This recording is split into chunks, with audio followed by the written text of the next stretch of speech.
জনগণের রায়কে সবসময় এই জামাতে ইসলামী ভয় পায়। এই জন্য প্রত্যেকটা নির্বাচনে অংশগ্রহণ করে কোনোদিন 17টার বেশি আসন পায় নাই। আমাদের দল বিএনপি যখন লেজে গোবরের অবস্থা হলো, সবসময় বিপুলভাবে 4বার তো জনগণের ব্যাপক সমর্থন নিয়ে আমরা রাষ্ট্র শাসনের দায়িত্ব পেয়েছি। 1996 সালে অনেক লেজে গোবরের অবস্থায় আমরা নির্বাচন করেও 120টি আসন পেয়েছি। তখন এই জামাতে ইসলামী, আওয়ামী লীগ ঐক্যবদ্ধভাবে বিএনপিকে প্রতিরোধ করার চেষ্টা করেছিল। আমরা সবসময় জনগণের রায়কে মাথা পেতে নেই।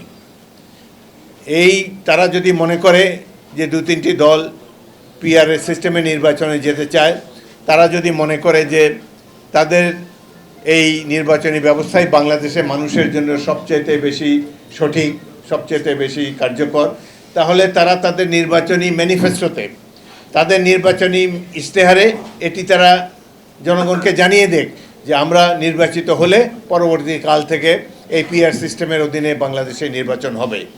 কিন্তু 2-3টি রাজনৈতিক দল মিলে তো একটি নির্বাচনী ব্যবস্থা জনগণের উপরে চাপিয়ে দিতে পারে না। গণতান্ত্রিক ব্যবস্থা হলো জনগণের সম্মতিতে। কি বুঝলেন ভাই? অনলি যেটাই চাই সিদ্ধান্ত গ্রহণ একমাত্র নির্বাচনী গণতন্ত্রের অনুষঙ্গ, যার মাধ্যমে আমরা সঠিক পথে যেতে পারি।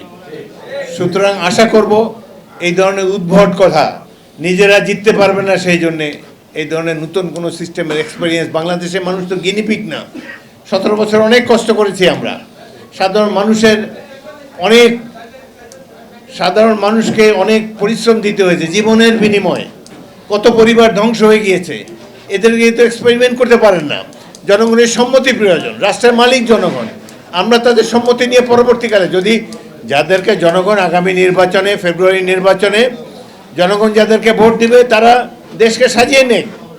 তারা যেই সিস্টেমে নির্বাচন করতে চায় তারা নির্বাচনের আগে বলুক, জনগণের রায় পেলে সেই নির্বাচন তারা বাস্তবায়ন করুক, আমরা মাথা পেতে নেব।